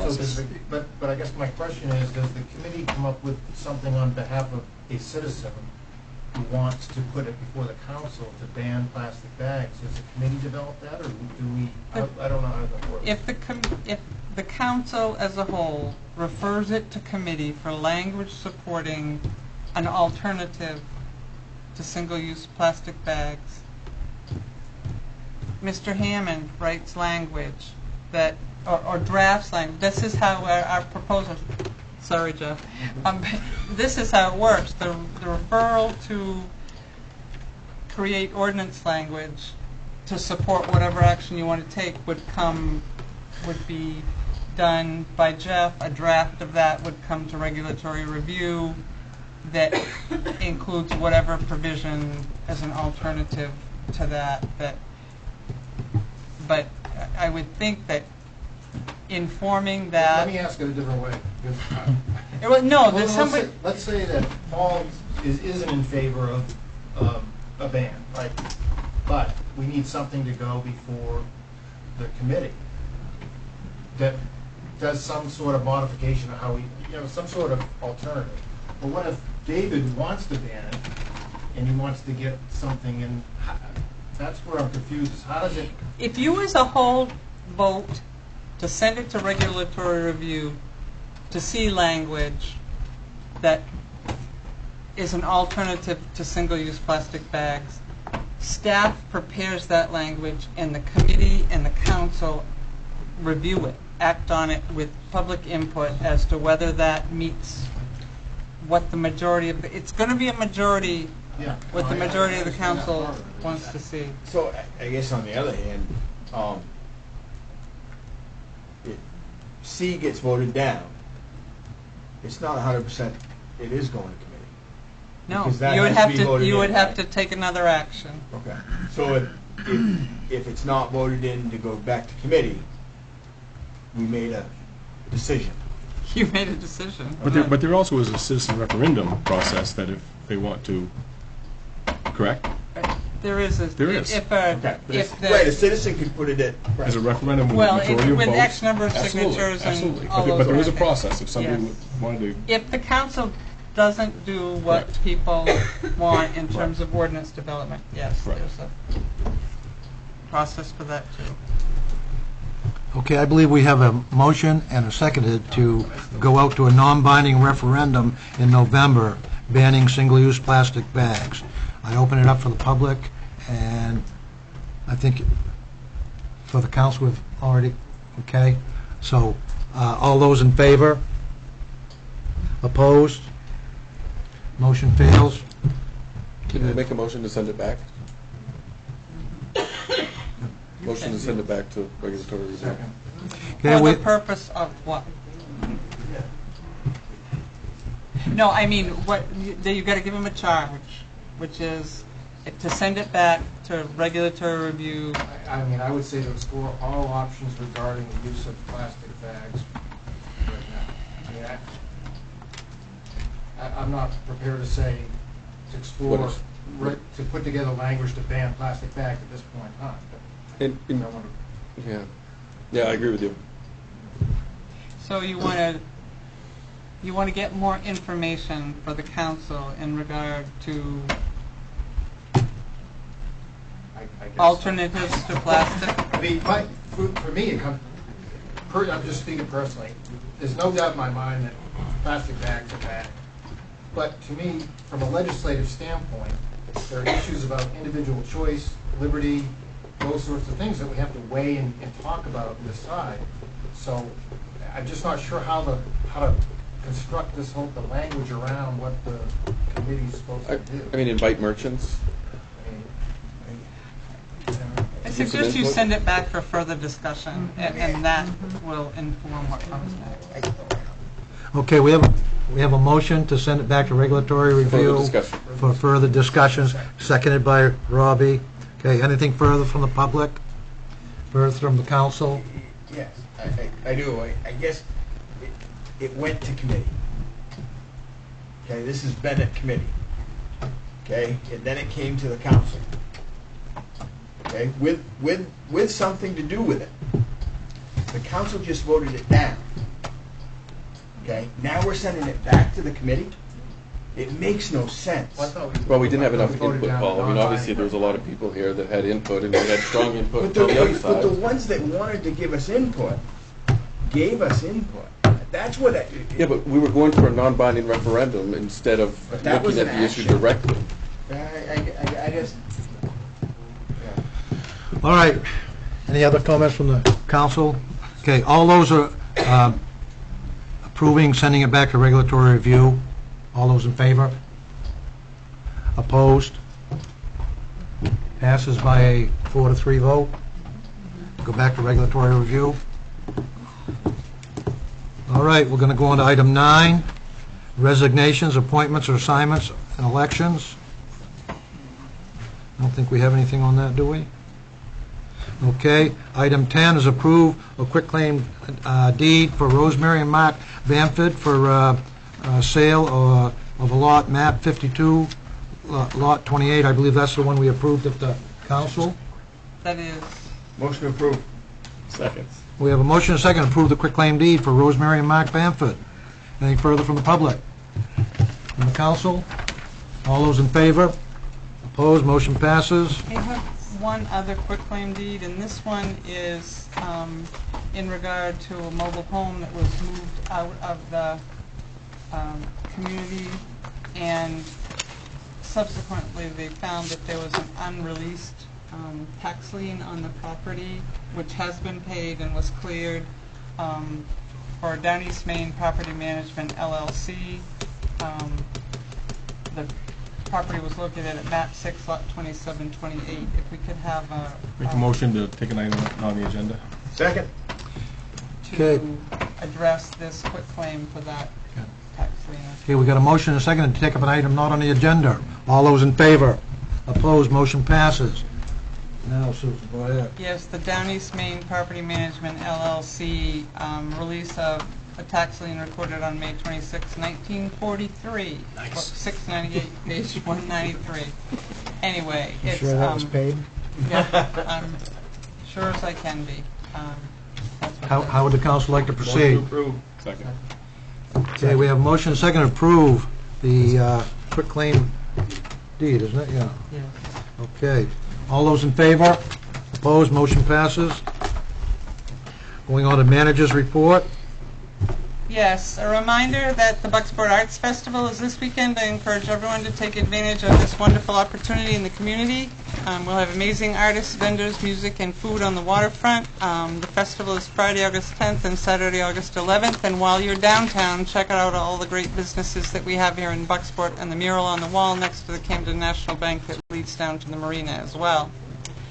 I was contacted by a writer for the Wall Street Journal who was doing a story on more rural communities that have lost major industries and how they're recovering. Bucksport is going to be in this article, and as a result of our conversation, he will be making a visit to Bucksport in the next few weeks for more information on this article.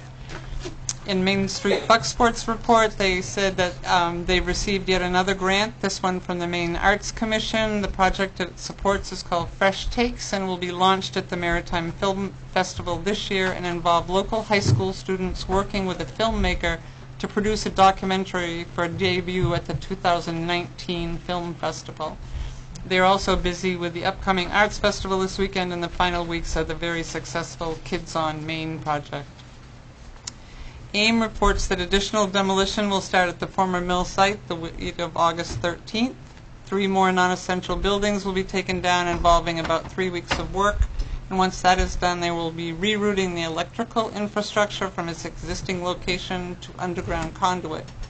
Following that, the larger demolition project of the steam plant and conveyor system will take place as well. The larger demo project will be near year-end, estimated at November. The Crown Vics played at Wednesday on Main last night and were a big hit on the waterfront. Despite the muggy weather, the music and fun was enjoyed by many people. Thanks again to Paula Key and her crew for providing another wonderful event. Next week's offering is yet another musical group, the Blake Rosso Band, and will be on Main Street. Bring your lawn chair and join the fun. The solar panels are being installed on the town garage. If anyone's been up watching that project, which has been anticipated and is finally underway. And I'm hoping that people at home are noting an improved picture on their cable TV viewing this evening. Jim Morrill, our IT person through RSU 25, met with Spectrum and had an alternate piece of equipment installed, and supposedly the hopping and jumping should have ceased for those who were getting that as a moving picture. So hopefully that's improved.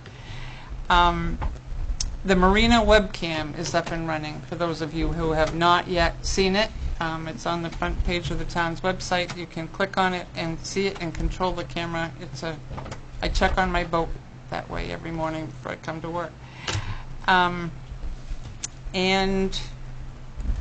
the final thing is that as a result of complaints about trucking on Bucks Mills Road, the police have had a higher presence there and have been enforcing the town's regulation that does not allow trucks with gross vehicle weights of over 34,000 pounds to utilize that road unless they're going to a residential application and or they have permits and provide bonding for the town.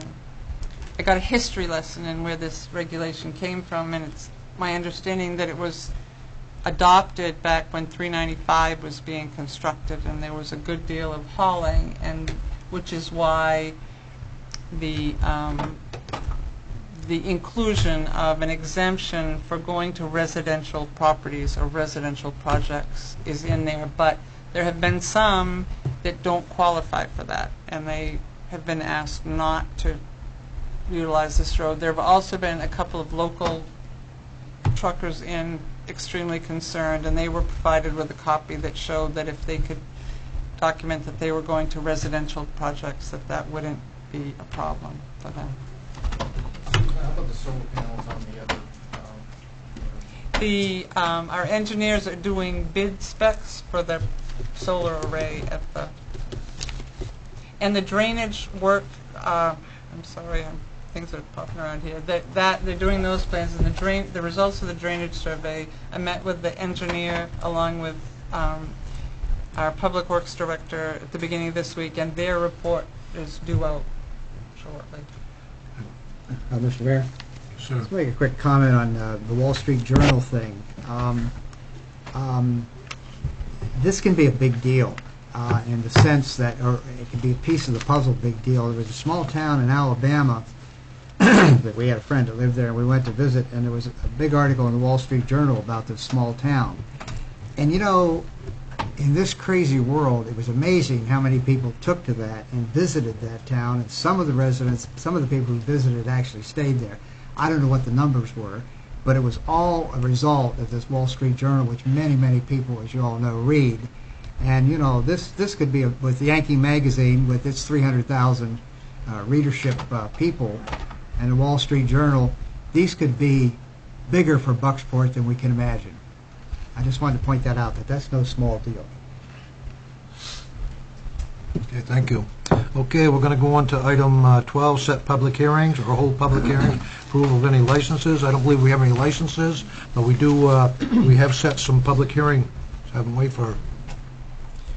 Next one. Chapter 13, 5, and 12. Yeah, we've already set those, right? No, you didn't. Chapter 5, you referred back to committee. Chapter sorry. 13 and Chapter 12. Okay, we got the committee schedule thing coming down here. Okay, next, item 13, discussion items not on the agenda for the council or the public, and we'll open it up to the public first. Any items that, discussion items? Yes, ma'am. Yes, I'm Joan Austin, and I live on Main Street. I read in the town paper there was going to be a report from a survey about the drainage problem.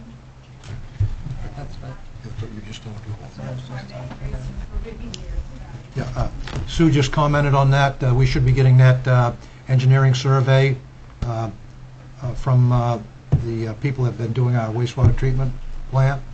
We hired them to do the engineering. They've done some recommendations for ways to manage the water that is on the site that form a Nason property that cascades down and rains on the back of everybody's parade on comes in bookstores back there, but the proposal includes curbing an infrastructure that moves the water away from that area, either down the alley beyond through community pharmacy, or it may, depending on how that lot is leveled, send it back in the other drainage through the other side of the parking lot, because there's already existing infrastructure in that way. But that recommendation for that would be moving forward. Just a comment, back when I put in that white fence and I dug post holes, the water table was 8 feet above my cellar floor. So you can see what kind of, we were kind of like a boat in the sea there. So, it was a fight to keep this water out. Once that report comes back, I'm sure it's going to be available for the public for comment. Okay. Any other discussion items from the public? Jeff Hammond, Code Officer. I have some disturbing news to share with the council this evening about Wilson Hall. I've been keeping an eye on the tower over the past few months. I've been seeing some movement, mainly on the roof of the lower part, the boxy part. The roof has been showing signs of movement. So I went up there today to try to figure out why it's moving, and I think I found the answer. But before I talk about that, I want to show you some pictures.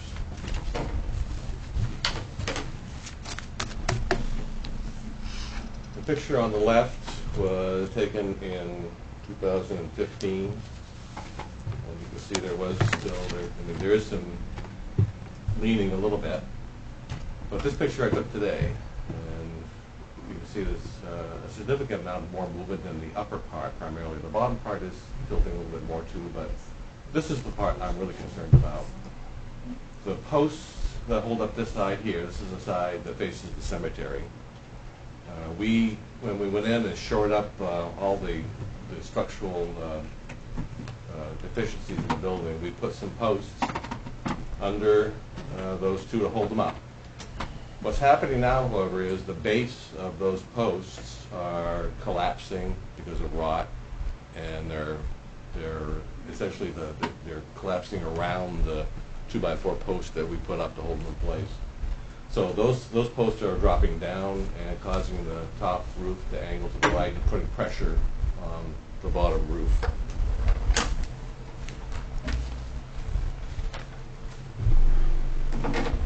This is what looked like about a year ago. This is the upper post, one of the upper posts holding up that upper roof. And it's flashed, it's got metal flashing around it, and this is remnants of the roofing on the boxy part of the tower. And those posts actually go down through and are supported inside the box. So this one is in fairly good shape. The one I'm about to show you is what looked like until recently. What's happening now is this is the flashing, it's been torn away, and some of the boards are buckling. This tower, this post here is going down into the bottom part, and it's causing this movement. So I'm very concerned about the stability of this upper roof primarily, that at some point in time those posts are going to give way and either partially or fully fall off the top of that roof onto the ground and create a public safety hazard.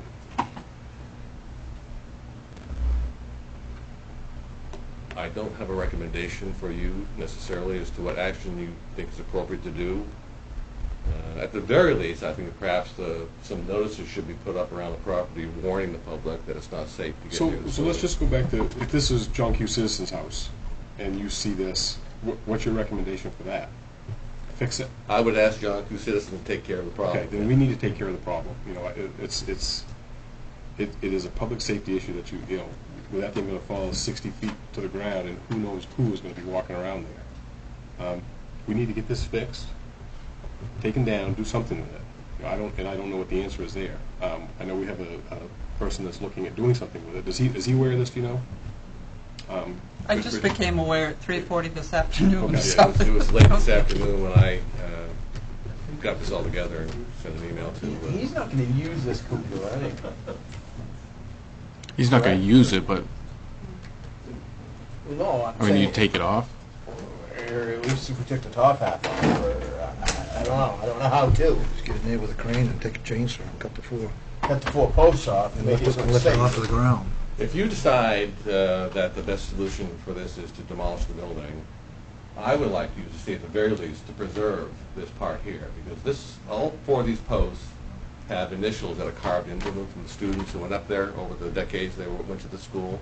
That should be preserved, I think, if it's all possible. And I think it is. We actually had a plan submitted by a crane company as to how they could do that. They could cut that post off and lift it off with a crane. Why, I don't think we just talked about destroying the just building. We're I just talking don't about take it. cutting that. We're talking about cutting that top off. Oh, all right. That's a big change here. We just want to take the 4 posts. You said you take had it somebody off. come in and talk about if it was able to. Yeah. What?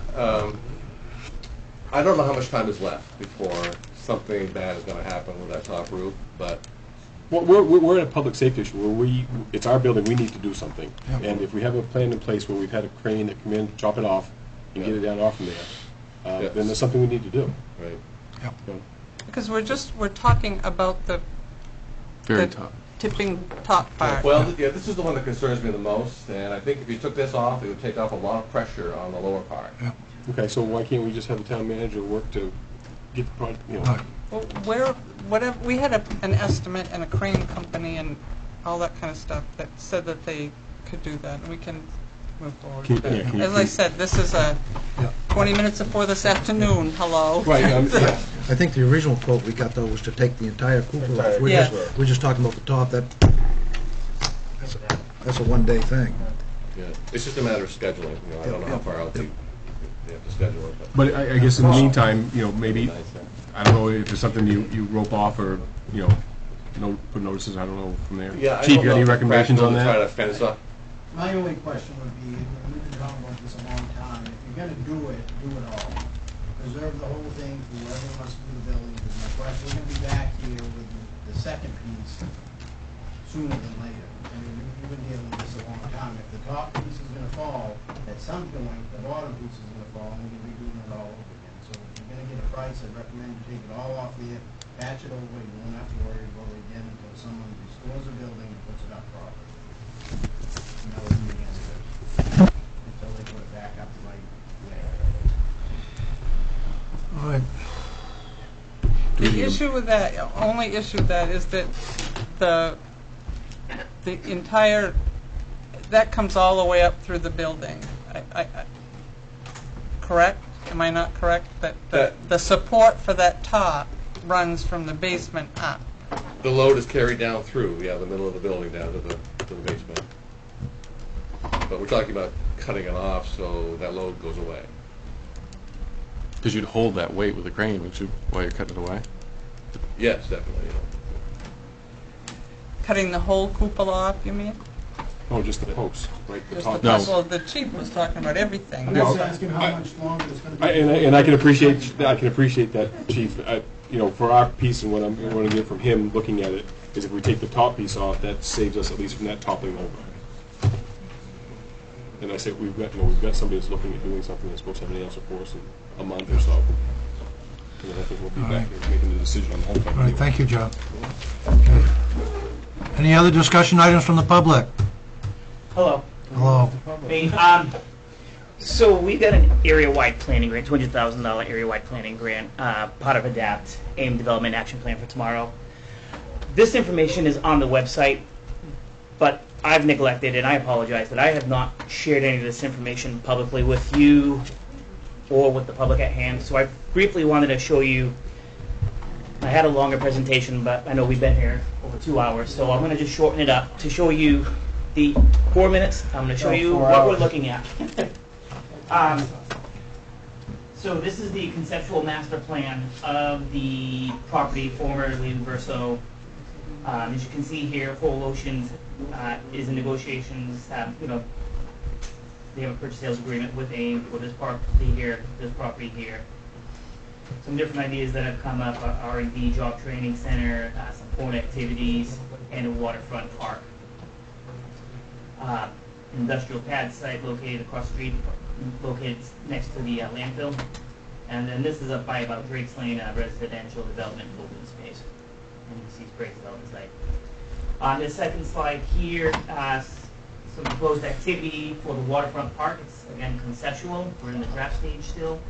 But you can look at things such as a lookout platform, some public art, a large iconic public art, new access point to the waterfront here, an amphitheater, a pavilion, some event space, a picnic area, the expansion of the marina headed downriver, a visitor welcome center, a marina restaurant with event space, again some more iconic public art, and of course the existing businesses such as the Harbor View Grill, the Fort Knox Park Inn, and Main Street. And then one last section that I wanted to share with you as well is across the street from the mill. Some of the ideas over there. You may notice this as Franklin Street. The idea there is to cut off Franklin Street and have Bagley Avenue turn into two-way traffic now. And what you gain out of that is the current fitness community center that is there, the possibility of keeping that as a fitness community center, potentially for the YMCA.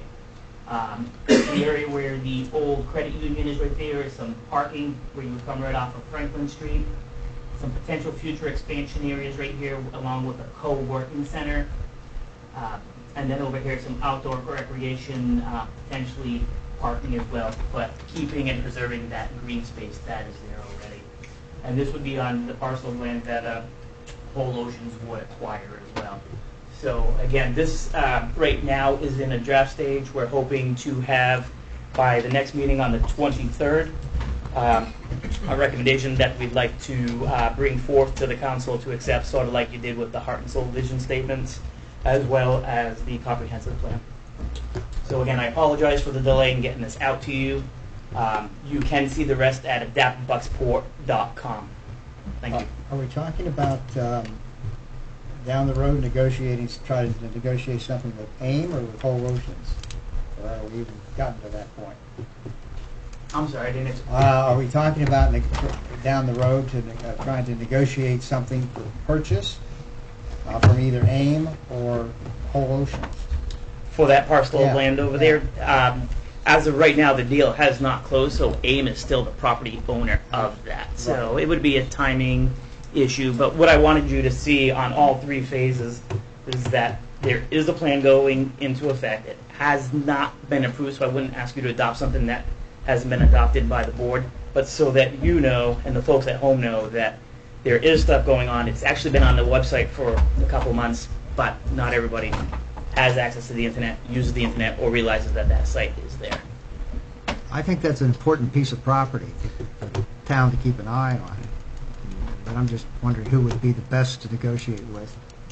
If it were today, it would be with AIM Development. Okay. Okay, any other discussion items from the public? Any discussion items from the council? Can we move on that building? Okay, item 14, Maybe put it on the next agenda. Okay. Yeah. Fair enough. It's late. Maybe we'll give Jim. Do put that on the next agenda. Okay. Discussion about that. upcoming public hearings designated for topic for committee assignments. We have an infrastructure committee meeting for sign change and accessibility discussions for the town dock. Who's the chairman of that? I don't think it's met yet. Haven't chosen a chairman. Infrastructure. I think I am on that one. I think I might be too. Peter, Rob, Yeah. and Paul Ratz. Who's the chairman? We haven't met We yet. haven't met yet, so. We'll pick one that night. Right, Paul. What night, what are you going to do it before the next council meeting? Do we have any others though? We have, Yeah, we have to The have regulatory review. regulatory. What time are we doing that? Well, you could do infrastructure at 5 and regulatory review at 6. Sure. can we swap those? Yes? I don't know. Okay, so we could do regulatory review at 5 and infrastructure at 6. You guys are killing me here. Got it? Yeah, I got it. Okay.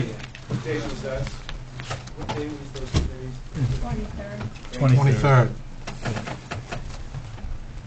No. Any other discussion items? If not, we'll go to item 15. Motion adjourned. Second. Okay, we have motion and second for adjournment. All those in favor? Aye. Opposed, motion passes. You're not chairing next meeting here. I know, but there's meetings after that.